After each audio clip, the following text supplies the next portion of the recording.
Well, good morning. I'm Jeff Coleman. And I'm Debra Pinkerton. Welcome to Morning Light. In just a moment, our Morning Light panel will go behind the headlines. But first, here's a preview of what's coming up a little bit later in the show. She's a worship leader and a budding contemporary Christian artist. She's performed at local churches and festivals. And today, singer and songwriter Emily Cook will take the stage right here on Morning Light. Got a little preview. It's going to be good. It's going to be good. Well, it is Friday, August 30th, and it's Labor Day weekend, and the battle for Pennsylvania continues. Former President Donald Trump is in Johnstown today. His running mate, J.D. Vance, was in Erie. President Joe Biden and Democratic nominee Vice President Kamala Harris will be in Pittsburgh on Monday. With both campaigns claiming to be the voice of working people, just who are these working people? What makes someone a working person? Is it a type of job? Is it income? Is it education? Or is it a state of mind? Well, and I think if you're a working person, that means you have to work. That's true. You don't have a choice. That's true. What was your first job? Hostess at Port's Pancake House. Oh, interesting. I'll tell mine a little later in the program. Well, in the meantime, most Americans are pretty happy with their jobs. In a Gallup poll, 91% of working adults were completely or somewhat happy with their work. But in another survey by Indeed.com, 40% of Gen Z and millennial workers say politics might cause them to look elsewhere, especially this year. Should younger workers grin and bear it, or do they have a point about politics in the workplace? I think they might have a point. We'll talk to the panel in a minute. And history records Labor Day wasn't always a picnic. When President Grover Cleveland signed the first Labor Day law, it was a concession to unions after violent train strikes claimed the lives of some 30 strikers. Thousands of troops, police, and marshals tried unsuccessfully to contain the violence of the 1894 Pullman strike. So with union membership declining, what are the safeguards designed to protect workers from abuse? Who's looking out for workers? We'll take these big questions from our Morning Light panel this morning. Pastor David Smith, glad to have you back. Senator Kristin Phillips-Hill, you took a day off. You're back again for the final day of the panel. Good morning. It's great to be back. Great to have you. And Kurt Weaver, you've been, all of you have been just great contributors this week, and we've gotten a lot of feedback from our folks, that our viewers that have said it's just been a joy to hear your views on the issues. First, big question: what was your first job? Well, I grew up on a farm, so my first job was working on a farm. The minute I could walk, I was helping my dad on the farm, and we had a dairy farm, so it did not pay well. You know, we probably broke all the child labor laws on a farm, but that's how it was. The whole family. You just said that on the air. You realize that? I know. Well, Senator Hill, we'll just end that there. What was your first job? You know, I worked in a Pool's snack bar. I flipped burgers, I made milkshakes, and scooped ice cream. Were you a good employee? I hope that I was a good employee. We'll ask you some of your former bosses. I took every hour I could get, I can tell you that. I like to be able to have that money in my pocket.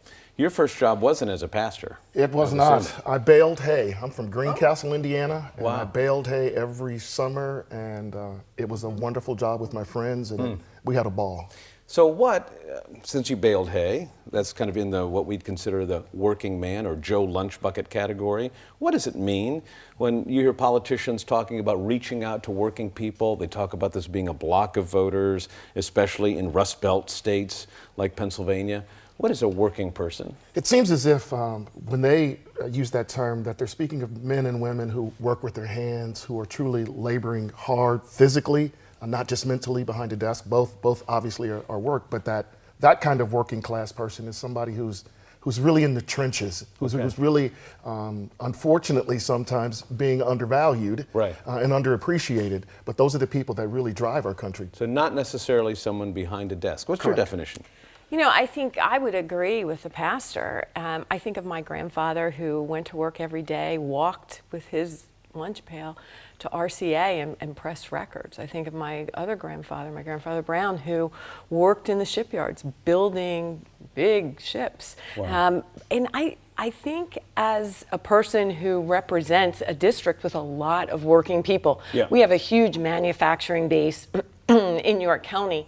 It is incumbent on me as an elected official to make sure that we get the fundamentals right that we create an environment where the economy can grow, where workers can have opportunities, where they can be blessed by the fruit of their labor. They can eat the fruit of their labor, provide for their families, Keep a little more have for a better themselves. life. Yeah. And that means that government can't get in the way, can't create disincentives to work.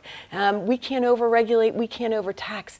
The economy needs to create those jobs so those workers can have that great opportunity. That's part of the promise of Pennsylvania. What's a working class person? Well, I mean, I agree with the panel, but I also think it's kind of all of us. You know, we're all trying to just, provide for our families, put food on the table, and because of high inflation, it's been a little bit of a challenge. But America, the reason why we're so great is because we have that frontier type work ethic. And throughout our nation, we have always been hard-working, striving individuals trying to make a better life for ourselves. So this is a good picture. I mean, this gives us to set the framework here. Now, let's bring in younger people. We saw that big number that says 91% are generally happy with their jobs. And I don't know whether that's because they think the boss is listening or whether people really are happy and content at work. But there is this rumbling underneath where you see people aren't like your grandfathers staying at jobs for 20, 30, and 40 years. They're always seeming to be millennials, Gen Z, looking for something different. What is the discontentment and the friction that's coming about our view of work and our calling? Well, it seems as if, and again, I think we touched on this a few days ago, that there is a lack of contentment if my wages aren't right, if I feel undervalued or underappreciated. I don't see any progression. I can't, there's no way to move up the ladder, so to speak. And when those things start to happen, men and women move on. There's not really that loyalty to the company because the company is not being loyal to me. But why are the hearts, why are people not settled and saying, I see myself work? Because a lot of people stay at jobs where they don't make a lot of money, but they're being treated a certain way and respected. I think, again, it goes to their identity. They may not understand who they are or what God has called them to do, their particular gift to the world that God has given them and granted them, and they don't see how that they fulfill that role. And everybody has that gift. Kurt? Yeah, I mean, I completely agree. I was actually surprised by the 90%. Yeah, me as well. Because you often hear people who complain about their jobs, complain about upper management and things like that. But I do think, we see in Scripture that Ecclesiastes, although we talk about the vanity of life and the toil that comes to nothing, actually the Bible tells us to take joy in our work because it's given to us by the Lord.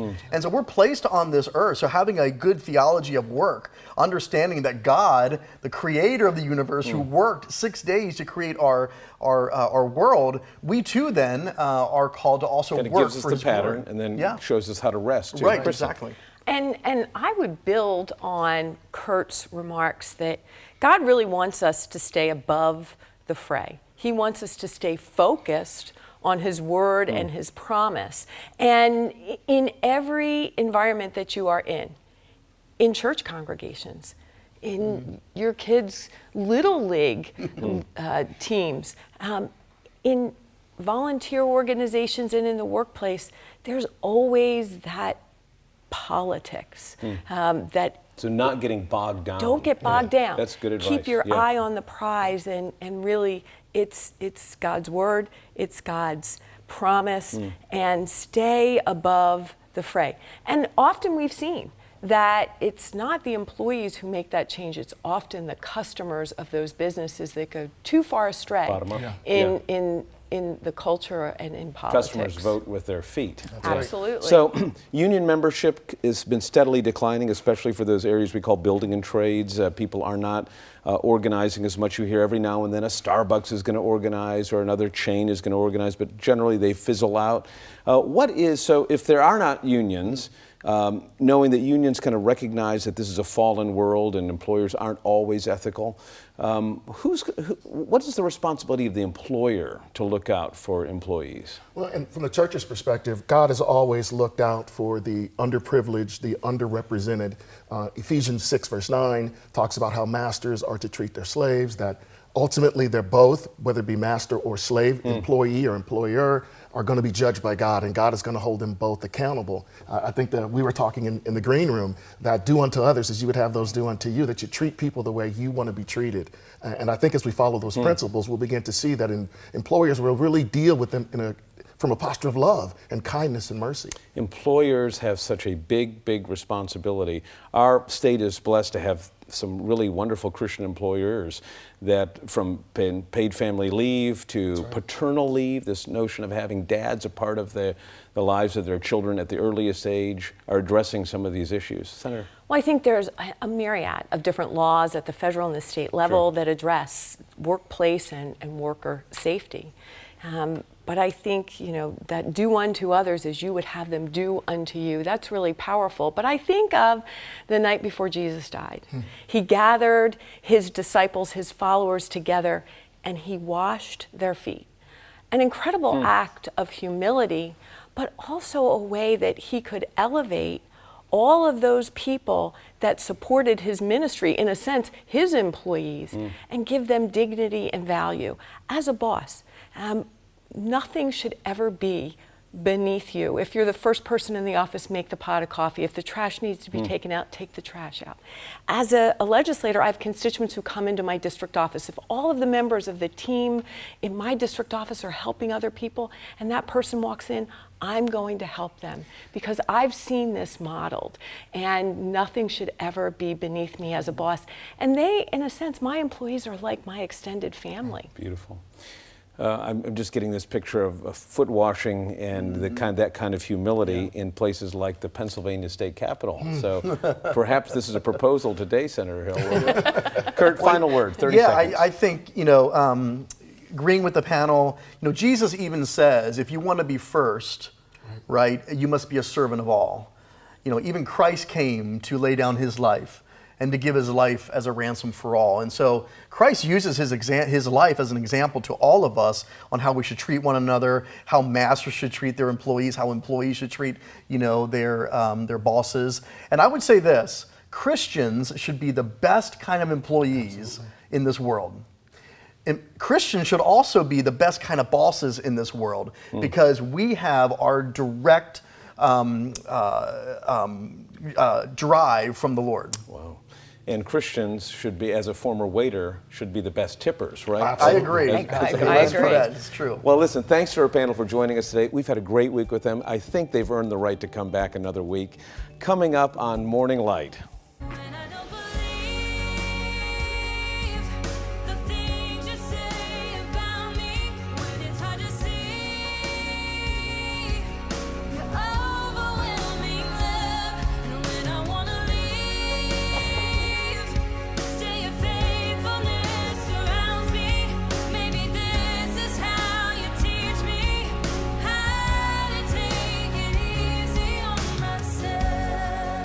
Jesus tells us to live without carrying the weight of the world, but rest is sometimes the hardest thing for our body and soul. A local worship leader and singer, Emily Cook, is going to share her single up next. But first, good morning and happy Labor Day to our friends in Pittsburgh. Thanks for waking up to Morning Light on Lighthouse TV.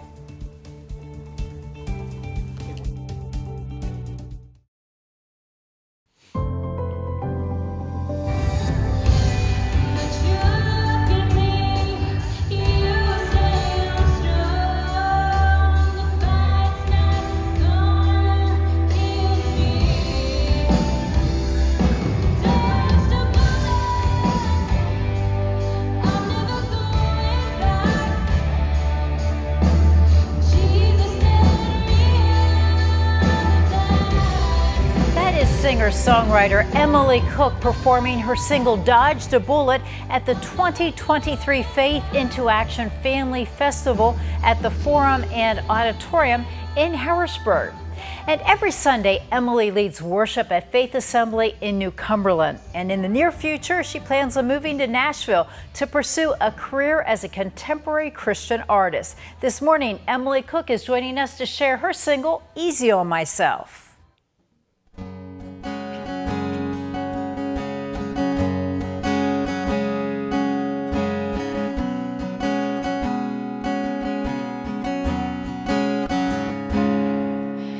Things that I say to me, I wouldn't say to an enemy, but in my mind they're on repeat. The bar that I set so high, I couldn't reach even if I tried. And I'm so tired and I wonder why. My therapist told me not to carry this load, but it's hard cause it's so familiar. But there's a girl that you love, you're chasing after because you wanna lift my head up to see her. When I don't believe the things you say about me, when it's hard to see your overwhelming love. And when I wanna leave, still your faithfulness surrounds me. Maybe this is how you teach me how to take it easy on myself. There's a pain that felt so close, and it's all that I've ever known, but I'm ready to let it go. You tell me if I'm exhausted, I can come to the cross and you will lift the weight off my shoulders. When I barely have faith, I'm standing in my own way. I just need you to take me over. When I don't believe the things you say about me, when it's hard to see your overwhelming love. And when I wanna leave, still your faithfulness surrounds me. Maybe this is how you teach me how to take it easy on myself.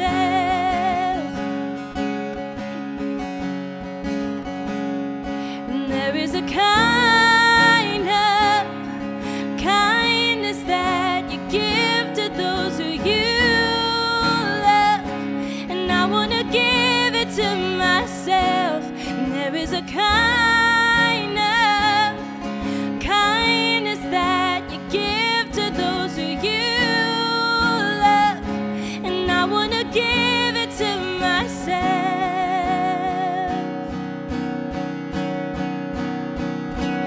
When I don't believe the things you say about me, when it's hard to see your overwhelming love. And when I wanna leave, still your faithfulness surrounds me. Maybe this is how you teach me how to take it easy on myself. Easy on myself. How to take it easy on myself.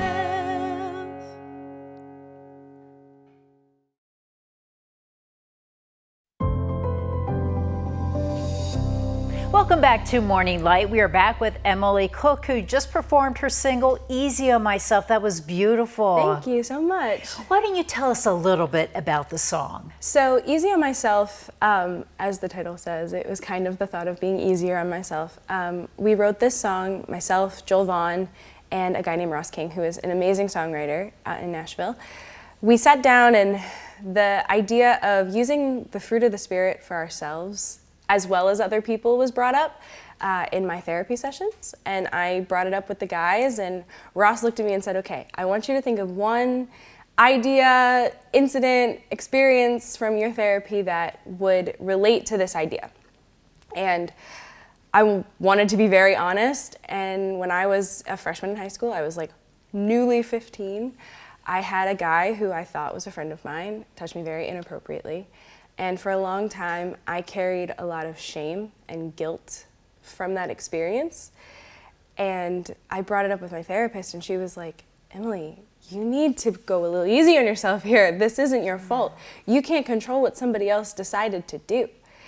And, you know, I took a while to tell my parents, my friends, anyone really. So when we were writing this song, we wanted it to be very honest and very intentional to that being easier on yourself, because not everything is in our control.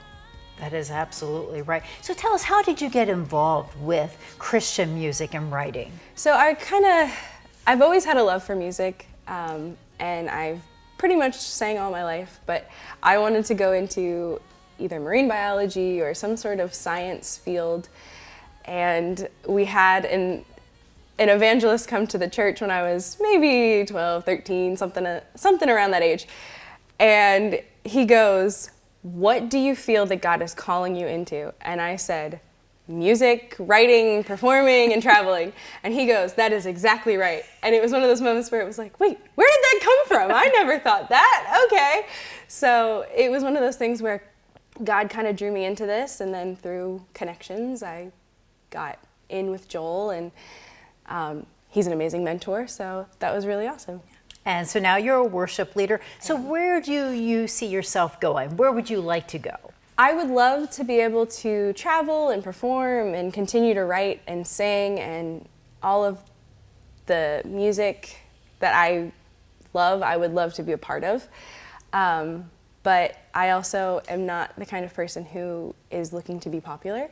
I more just want to put out music that I'm passionate about and that God has led me to write and sing. And I always say that if one person is impacted by the music that I'm putting out, then I'm doing what I'm supposed to be doing. So that is the main message that you want to get across. Absolutely. I want to be able to show that, the things that I go through and the hard times, we can still praise God through them, even though things seem very, very difficult and very, very horrible. There's beauty that can come out of those situations. Why don't you give some advice for people who may be interested in getting involved in the music business? I know my daughter loves singing. Yes, I would absolutely say, make friends, learn people's names, because the connections you make are the biggest part of music that I've come to realize is it's a lot about who you know, and making those genuine connections is one of the best things you can ever do. Talk to me about your favorite Christian singer. I'm sure you have a bunch of them. I do. But what one really sort of guided you? So I definitely have two big artists that are my favorites. One of them is Joseph O'Brien. He's not much older than I am. His music is very genuine, very intentional, and I think that that's really awesome for this generation. I think we need that honesty and intentionality. And then I also would say Mandisa. She was one of my biggest inspirations growing up. I loved her. Actually, when I was younger, got to meet her. That was really awesome. Wow. She's actually the reason that I wanted to learn to sing gospel music and why I really went forward in music. So yeah, her music was always so powerful to me.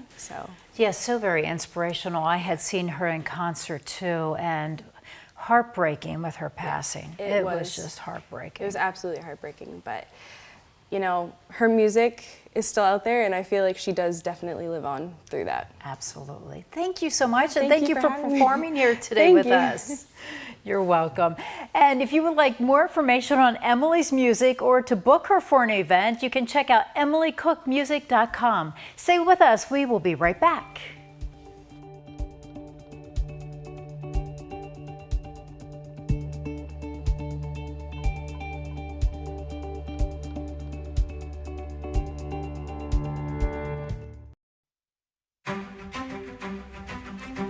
Welcome back. Good morning, Dauphin. Thank you for watching Morning Light on Lighthouse TV. And coming up on Monday on Morning Light on Labor Day, Pennsylvania Governor Josh Shapiro signed into law legislation that limits students' use of smartphones during school. And we talked with the author of the proposal. Plus, the cost of college tuition keeps rising. We talked to a Christian financial advisor about how to manage the cost. That's a look at what's coming up on Monday on Morning Light. Now, Jeff, your closing thoughts. Well, this was a great start. Thank you, Emily Cook, to the weekend, to the Labor Day weekend. Well, what was your first job? I mean the one where you first learned about tax withholdings from that little pay stub. Mine was a stock boy at Oliver's IGA. It's where I learned to show up on time and keep the shelves straight and mop every inch of that floor. My work mattered. But it's also where I learned that even if no one saw me in the break room or taking too long to empty out the trash, My work mattered to God. We were created to work. He prepared work specifically for us to do, work with our name on it. That's why work is so much more than a paycheck. It's an expression of gratitude to the one who gave us breath. So this weekend, this Labor Day weekend, get some rest, and then Monday morning, Tuesday, get back at it.